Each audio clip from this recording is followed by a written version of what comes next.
England changing their formation for the final was one of the biggest reasons England lost.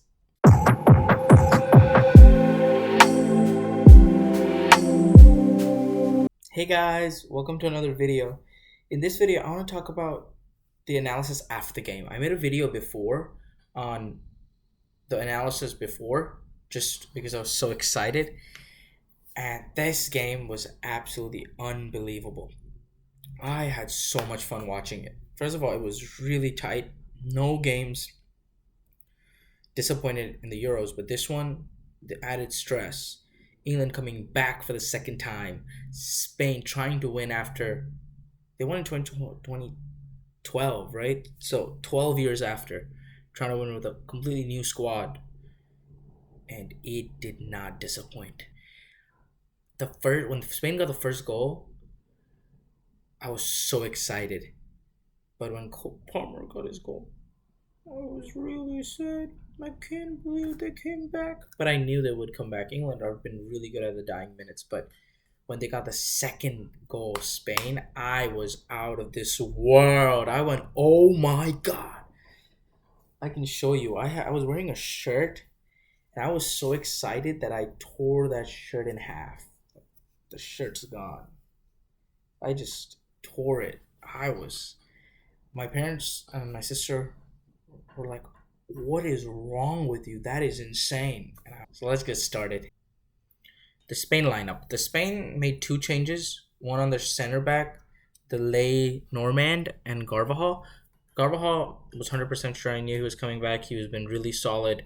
And he sacrificed himself to get that win against Germany with him getting a red card. And then both of the subs were really good. There was nothing to be disappointed about getting those new changes. And the formation was just the way I thought it was going to be 4-2-3-1, having Fabian Ruiz and Dani Olmo switching between the 10 and the 8. And that front three were amazing, especially the two wings, Yamal and Nico Williams. No wonder they're really good friends. Their passing was sublime with that first goal with Nico Williams getting in. The England lineup. It was very shocking to me that Luke Shaw came back. I know they changed the formation into a four-man backline instead of three-man backline, but still, I thought they needed Trippier, and I saw that a lot in the game. Because they went back to a four backline, they were so defensive. I did not see a lot of threat from them. It was as if Spain were just going to attack and England were okay with defending. That's an England that we've not seen before. They did go down 1-0, but I still thought it was okay because they've been down every single knockout round. But I did not see enough from Harry Kane, Phil Foden, Bellingham, Saka, because those four were the cornerstones of attacking. Because I know that Luke Shaw was there just to be more defensively solid for Yami Yamal. Same with Walker. They kept Walker there so they could isolate both the wingers with Nico Williams and Yami Yamal.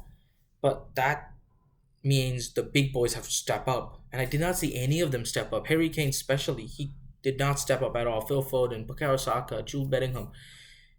England gave their hopes and their dreams to those four because they took Declan and Colomano, who are not known to be offensive players. You have a solid back line, taking out Trippier, who's a free kick specialist and someone who can push up to that solid, defensively solid back line.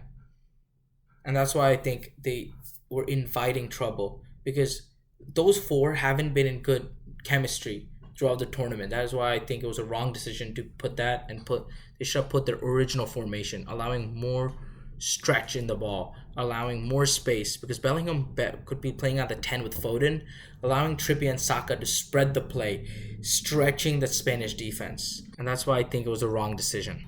Let's do the analysis of how England were attacking, because I think that is one of the biggest reasons. If you look at the back line right now, you have two CDMs for Spain, similar to the two CDMs you have for England.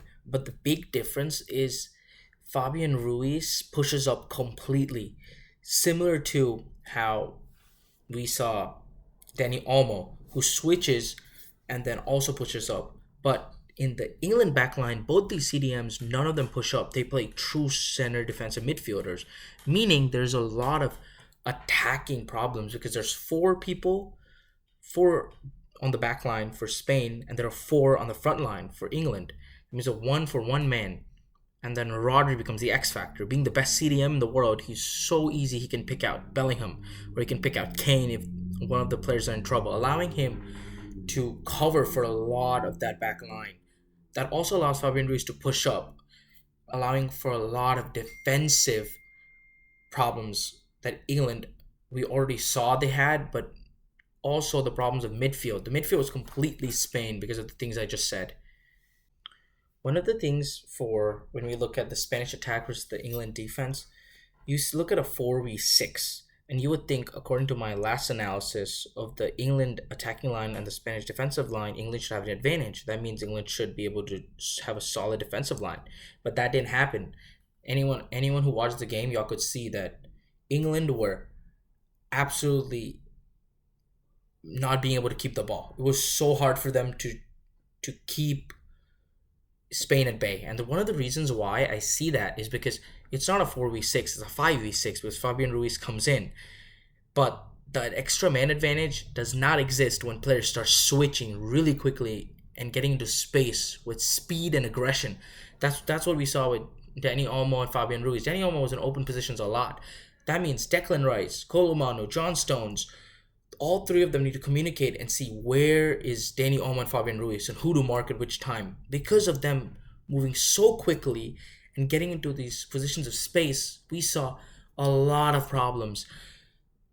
And the meanwhile, both the fullbacks had to guard both wingers, Yemi Yama and Nico Williams. Kyle Walker did a really good job of keeping Nico Williams at bay, but Yemi Yama was absolutely electric because Luke Shaw couldn't keep him. And Declan Rice was so busy with Dani Olmo that Yemi Yama had open space. And Kyle Walker is really good at stopping wingers, but he's not really good at stopping shots. That's what we saw when Yemi Yama gave the pass to Nico Williams to score the first goal. Nico Williams was already guarded. He was there, but Kyle Walker is very good at one-on-one situations, not on stopping shots. And that's what we saw because Luke Shaw was not being able to guard him. The other thing is, I don't think Luke Shaw was the right choice, as I said earlier, because he got in to get the defensive solidity over Trippier, but he did not show that to us. There was absolutely no sign of why he was there. There was an X factor. Everything that he can do, Trippier can do, and have a free kick specialist. And that's why I believe it was a wrong pick for Luke Shaw. The other really amazing thing I saw on this team was their substitutes. Every sub that came in was a clean substitute. I never saw Spain lose their rhythm in the game at all. On the England side, that Cole Palmer substitution was very key because that flipped the game. The reason it flipped the game is because you saw that exchange of passing. You saw that because Cole Palmer instead of Kolo Muani came in, we saw what you saw with Spain for a few seconds. England became similar to Spain. You have the switch with Bellingham, Kolo Muani, and Declan Rice. Normally, Kolo Muani doesn't push up, but Cole Palmer pushed up completely in positions of attack. How the goal happened because Cole Palmer from a CDM position, or center midfield position, ran all the way to a 10, allowing to be outside the box, similar to Fabian Ruiz, and get that unbelievable shot in the back of the net.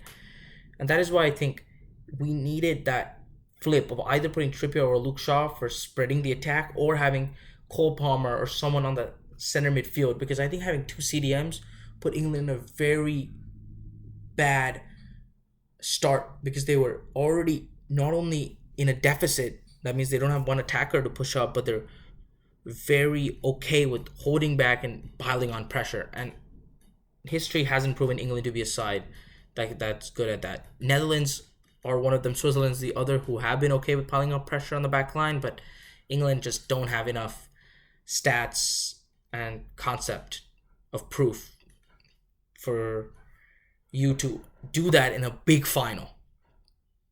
And that is why I believe England lost, because at the few seconds that England got that burst of energy, I was scared. I truly thought it was over, England's going to win. But the way Spain defended, Dani Olmo on the back line, getting that header out, and everyone just showing that maturity that I don't care. it touches something, but not my hands or it goes in the back of the net. And England did have that burst, but it was so late that I believe if England started with Cole Palmer or Kieran Trippier, that would have happened and we would see a much more exciting game. And this was my analysis for the final.